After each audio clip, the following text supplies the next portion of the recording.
పెళ్ళైనా పండగైనా వేడుక ఏదైనా పట్టుచీరల ప్రత్యేక వేదిక వారాహి సిల్క్స్.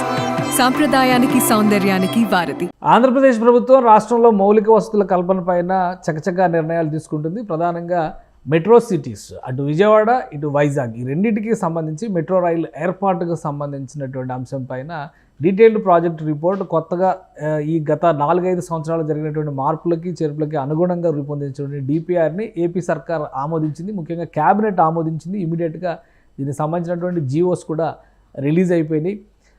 దాదాపు 11,000 కోట్ల రూపాయల వ్యయంతో విశాఖపట్నంలో మొదటి ఫేజ్, అలానే విజయవాడలో కూడా దాదాపు అదే స్థాయిలో ఇన్వెస్ట్మెంట్ చేయబోతున్నారు. ఒకసారి ఆ జీవోల డీటెయిల్స్ మనం చూద్దాం. మ్యాప్స్ కూడా ఆల్రెడీ రూట్ మ్యాప్స్ కూడా రిలీజ్ చేసింది గవర్నమెంట్.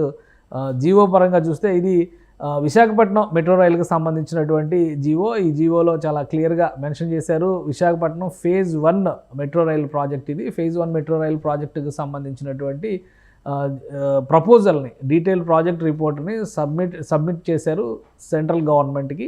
సెంట్రల్ గవర్నమెంట్ అప్రూవల్ ఇచ్చిన తర్వాత నిర్మాణ పనుల్ని చకచకా ప్రారంభించడానికి అవకాశం ఉంటుంది. ఇప్పటికే దీనికి సంబంధించినటువంటి రూట్ మ్యాప్స్ కూడా, అంటే కారిడార్ 1, కారిడార్ 2, కారిడార్ 3 ఇవన్నీ కూడా ఫస్ట్ ఫేజ్లో చేస్తున్నటువంటి నిర్మాణాలు. ఇంకా చెప్పాలంటే 46 కిలోమీటర్ల దూరంతో ఈ ప్రాజెక్ట్ని, ఫస్ట్ ఫేజ్ ప్రాజెక్ట్ని తీసుకున్నారు. 11,498 కోట్ల రూపాయలు, అంటే దాదాపు 11,500 కోట్ల రూపాయలతో ఈ నిర్మాణం చేపట్టబోతున్నారు.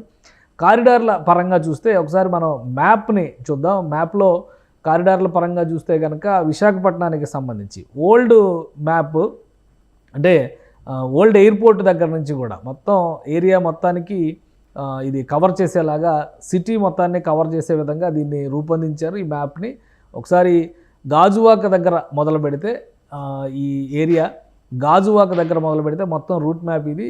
3 కారిడార్లు 3 లైన్లుగా వెళ్తే 3 రంగుల్లో కనిపిస్తూ ఉన్నాయి ఇక్కడ చాలా క్లియర్గా, గ్రీన్, రెడ్, బ్లూ. సో ఈ 3 లైన్లు కూడా ఇక్కడ గాజువాక దగ్గర నుంచి మొదలుపెట్టి పాత ఎయిర్పోర్ట్ దగ్గర నుంచి కొత్తగా నిర్మిస్తున్నటువంటి ఎయిర్పోర్ట్కి వెళ్ళేంత వరకు దీనికి ఒక రూట్ మ్యాప్, కొమ్మాది వరకు ఒక రూట్ మ్యాప్ని డిసైడ్ చేశారు.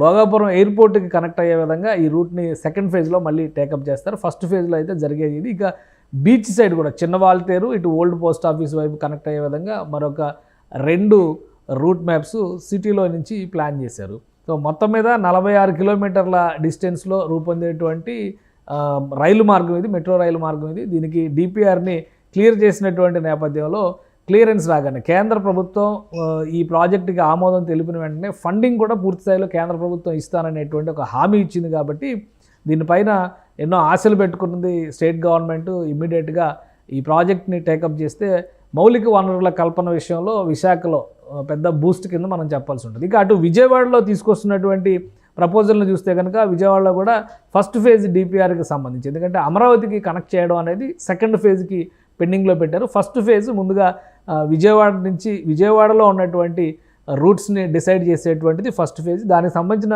జీవోని మనం ఒకసారి చూద్దాం. ఇది విజయవాడకి సంబంధించినటువంటి రూట్ మ్యాప్. 3 కారిడార్లు విజయవాడలో కూడా డెవలప్ చేస్తున్నారు. గన్నవరం పిఎన్బిఎస్, అంటే పండిట్ నెహ్రూ బస్ స్టేషన్, ఇది main bus station, Vijayawada bus station. ఆ విజయవాడ బస్ స్టేషన్ నుంచి మళ్ళీ పిఎన్బిఎస్ నుంచి పెనమలూరు, అంటే విజయవాడలో 2 రోడ్లు, కీలకమైన ఏలూరు బందర్ రోడ్లు కనెక్ట్ చేసేటువంటి కారిడార్ ఇది. ఇక పిఎన్బిఎస్ నుంచి అమరావతికి వెళ్ళేటువంటి ఇది అండర్ గ్రౌండ్ నుంచి చేసేటువంటి నిర్మాణం జరుగుతుంది ఈ ప్రాజెక్టుకి సంబంధించి.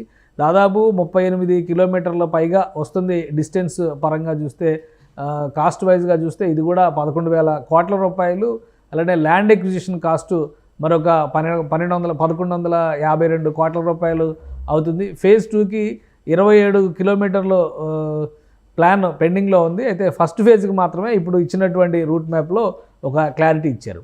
సో ఇది విజయవాడకి సంబంధించినటువంటి రూట్ మ్యాప్. ఇక విజయవాడకి సంబంధించినటువంటి రూట్ మ్యాప్ని ఒకసారి కనుక మనం పరిశీలించి చూస్తే, ఈ కారిడార్ల పరంగా చూసినప్పుడు 3 కారిడార్లు, ఇక్కడ కూడా 3 కారిడార్లు ఉంటాయి. అయితే ముఖ్యమైనటువంటి ప్రధానంగా నడిచేటువంటి కారిడార్లు మాత్రం సిటీలో నుంచి పోయేవి 2 కారిడార్లు. 3వ కారిడార్ వచ్చి అమరావతికి కనెక్ట్ చేసేటువంటి కారిడార్ ఇది. భవిష్యత్తులో సెకండ్ ఫేజ్లో ఇది మరింత విస్తరిస్తారు. ఒకసారి మనం చూద్దాం. ఇందులో 2 రంగుల్లో కనిపిస్తున్నాయి. కారిడార్లు 3 అయినప్పటికీ కూడా రెడ్ అండ్ బ్లూ 2 రంగుల్లో కనిపిస్తున్నాయి. ఈ బ్లూ రూట్ మొత్తం కూడా విజయవాడ సిటీ కోర్ సిటీ ఏరియాలో ఉన్నటువంటి రూటు, ఈ బ్లూ రూట్ మొత్తం కూడా, ఈ రెడ్ అంతా కూడా అమరావతికి వెళ్ళేటువంటి రూట్. మొత్తం ఫస్ట్ ఫేజ్లోనే అప్రూవ్ చేశారు. అయితే ఈ సెకండ్ ఫేజ్కి సంబంధించింది 27 కిలోమీటర్ల అమరావతిలోకి వెళ్ళేటువంటి రూట్ అనమాట. ఇప్పుడు ఫస్ట్ ఫేజ్లో కంప్లీట్ అవుతుంది. ఈ బ్లూ కలర్ రూట్లో ఉన్నటువంటిదే మొత్తం కంప్లీట్ అవుతుంది. ఇక్కడ గన్నవరం ఎయిర్పోర్ట్కి సంబంధించి ఇక్కడ నుంచి విజయవాడ బస్ స్టాండ్కి, అలానే విజయవాడ బస్ స్టాండ్ నుంచి ఇటు పెనమలూరు వైపు వెళ్ళేటువంటి రోడ్డు, మధ్యలో ఇంటర్సిటీలో జక్కంపూడి ఏరియా నుంచి కూడా ఒక రూటు తీసుకొస్తున్నారు. టోటల్గా విజయవాడ సిటీ ఏరియా మొత్తం కూడా కవర్ అయ్యే విధంగా ఇందులో డెవలప్ చేశారు. సెకండ్ ఫేజ్ది కీలకమైనటువంటి రూట్ అవుతుంది. అయితే ఇందులో విజయవాడ మెట్రో రైలుకి సంబంధించి కృష్ణానది మధ్యలో నుంచి ఇక్కడ మనం ఒక బ్లూ మార్క్ చూస్తున్నాం. ఇది అండర్ గ్రౌండ్ రైల్ కింద డెవలప్ చేయాలనేటువంటి ఒక ప్రపోజల్ ఉంది. అదే మోస్ట్ కాంప్లికేటెడ్ ఇష్యూ కాబోతుంది. ఈ 4 కిలోమీటర్ల స్ట్రెచ్ ఏదైతే ఉందో పిఎన్బిఎస్ స్టేషన్ నుంచి అమరావతికి కనెక్ట్ అయ్యేటువంటి క్రమంలో తీసుకునేది అండర్ గ్రౌండ్ రూట్ డెవలప్ చేయాలనేటువంటి ఆలోచనని రాష్ట్ర ప్రభుత్వం చేసింది. ఈ అండర్ గ్రౌండ్ రూట్ డెవలప్మెంట్ విషయంలో ఎటువంటి జాగ్రత్తలు తీసుకోవాలి, నిర్మాణం విషయంలో ఉన్నటువంటి సంక్లిష్టత, వీటన్నిటి వలన కూడా ప్రాజెక్టు కాస్ట్ పెరిగేటువంటి అవకాశాలు ఎక్కువగా కనిపిస్తున్నాయి. అందుకనే రాష్ట్ర ప్రభుత్వం దీన్ని ప్రత్యేకంగా సెకండ్ ఫేజ్ కారిడార్ని ప్రత్యేకమైనటువంటి అంశంగా టేకప్ చేసింది. మొత్తంగా ఫస్ట్ ఫేజ్, సెకండ్ ఫేజ్ ఈ రెండింటికి సంబంధించి విజయవాడకి ముందు ఫస్ట్ ఫేజ్కి అయితే డిపిఆర్ సబ్మిట్ చేసింది. ఆర్డర్స్ కూడా రిలీజ్ చేసేటువంటి పరిస్థితి ఉంది. సెంట్రల్ గవర్నమెంట్ అప్రూవ్ చేసిందంటే కనుక ఫండింగ్ బాధ్యత మొత్తం కేంద్ర ప్రభుత్వం తీసుకునేటువంటి అవకాశాలు ఉన్నాయి. కాబట్టి ఫస్ట్ ఫేజ్ దానికి ఎటువంటి డోకా ఉండకపోవచ్చు.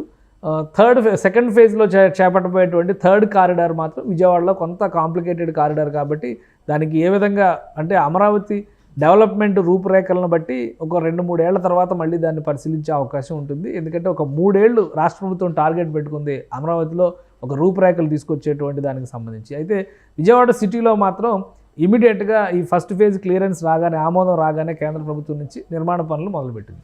సో ఓవరాల్గా 2 ప్రాజెక్టులకి సంబంధించి అటు విశాఖ ఇటు విజయవాడ 2 మెట్రో రైల్స్కి సంబంధించినటువంటి నిర్మాణాలపైన డిపిఆర్ని క్లియర్ చేసింది రాష్ట్ర ప్రభుత్వం. ఇక బంతి కేంద్రం చేతిలో ఉంది.